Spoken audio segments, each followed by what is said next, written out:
అమరావతి శాశ్వత రాజధాని పేరుతో కూటమి ప్రభుత్వం కొత్త నాటకానికి తెరతీసిందని వైసీపీ గుంటూరు నగర అధ్యక్షురాలు నూరి ఫాతిమా ధ్వజమెత్తారు. తూర్పు నియోజకవర్గంలోని క్యాంపు కార్యాలయంలో సోమవారం నూరి ఫాతిమా మాట్లాడారు. మొదటి విడత తీసుకున్న భూముల్లో ఏమి అభివృద్ధి చేశారో సమాధానం చెప్పాలని డిమాండ్ చేశారు. రెండవ విడత భూముల కోసం రైతులు ముందుకు రాకపోవడంతో కొత్త నాటకానికి తెరతీశారని అన్నారు. రాజధానిపై ప్రభుత్వానికి చిత్తశుద్ధి లేదని విమర్శించారు. 6 నెలలకే మైనార్టీ కలెక్టర్ ని మాట్లాడటం దుర్మార్గమని ధ్వజమెత్తారు. మైనార్టీలంటే కూటమి ప్రభుత్వానికి చిన్న చూపు అని చెప్పారు. ఈరోజు ఈ రాష్ట్రంలో మళ్ళీ ఒక కొత్తగా మళ్ళీ అసెంబ్లీ పెట్టి చంద్రబాబు నాయుడు గారు వాళ్ళు టీం మొత్తం కలిపి వాళ్ళ గవర్నమెంట్ వచ్చిన తర్వాత అమరావతిని దాన్ని బిల్గా పాస్ చేస్తున్నాము. మళ్ళీ ఇంకొక కొత్త చాప్టర్ ఇది.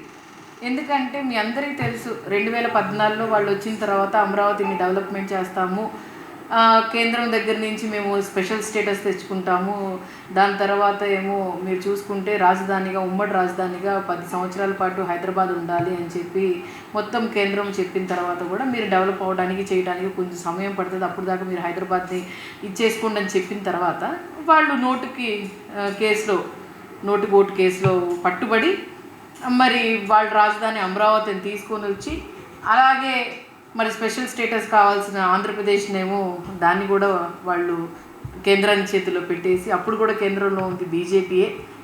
మరి ఇవన్నీ జరుగుతుంటే అప్పుడు ఇప్పుడు 2014 నుంచి 2019లో మీరు మా ప్రభుత్వంలో ఉండి మీరు అధికారంలో ఉండి అప్పుడేమో ఎన్నో డబ్బులు ఖర్చు పెట్టి అమరావతి డెవలప్మెంట్ చేశాము అని చెప్పి 3-4 బిల్డింగ్లు కట్టి ఇంకా కడతామని చెప్పి ప్రజల్ని మొబ్బు పెట్టి అంతా చేసిన తర్వాత ప్రజల్ని మిమ్మల్ని నమ్మక 2019లో జగన్మోహన్ రెడ్డి గారికి అవకాశం ఇచ్చారు.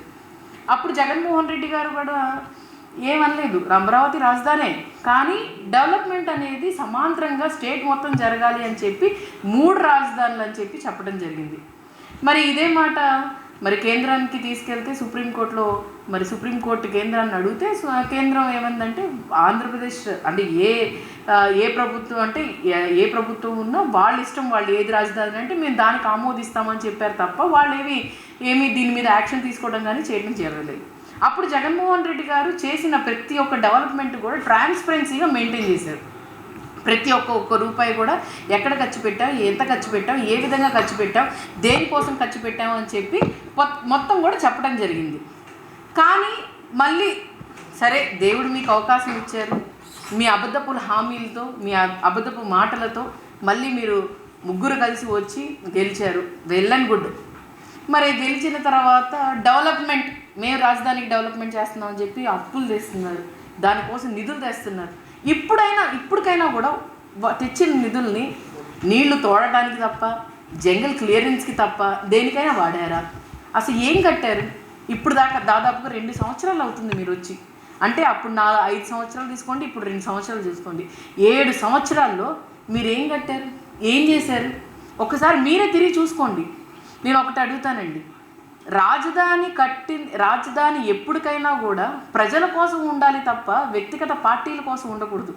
మీరు 2014లో మీ వాళ్ళందరూ కొనుక్కొని మీ వాళ్ళందరూ సెటిల్ అవుతున్నారు తప్ప అసలు ఆంధ్రప్రదేశ్ సెటిల్ అయ్యే విధంగా లేదు. మీరు రాజధాని మీ డెవలప్మెంట్ కోసం వాడుతున్నారు తప్ప రాష్ట్ర డెవలప్మెంట్ కోసం వాడుతున్నట్టు ఎక్కడా కనిపించట్లేదు. మళ్ళీ ఇప్పుడు ఇది కొత్త తెర ఎందుకు తీసుకొని వచ్చారంటే నెగిటివ్ వస్తుంది. రాజధాని ఏం డెవలప్ చేయలేదు, రాజధాని ఏమో అమరావతి ఏమో ఇప్పుడు దాకా ఏమీ జరగలేదు, ఇచ్చిన రైతులేమో వాళ్ళు గొగ్గోలు పెడుతున్నారు, మేము ఇచ్చాము చేసాము మాకేంటి మా పరిస్థితి ఏంటి అని చెప్పి ఇచ్చేవాళ్ళు ఎవరు ముందుకు రావట్లేదు అని చెప్పి ఈరోజు మరి బిల్ తీసుకొని వచ్చి ఒక కొత్త చాప్టర్ తీసుకొని వచ్చి అసలు అసెంబ్లీలో 3-4 గంటల పాటు వాళ్ళే కొట్టుకుంటా ఉన్నారు.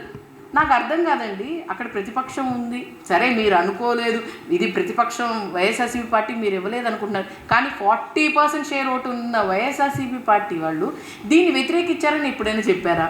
మీరెందుకు దాన్ని 3 గంటలు పెడితే డప్పాచారం 1 గంటన్నర 2 గంటలు మీ డప్పాచారం అయితే 1 గంట సేపు జగన్మోహన్ రెడ్డి గారు తిట్టడమే, దానికోసమే అసెంబ్లీ పెట్టింది మీరు. అసలు ప్రజల సమస్యల గురించి ఎప్పుడు కూడా అసెంబ్లీలో మాట్లాడినట్టు ఎక్కడ కనిపించలేదు.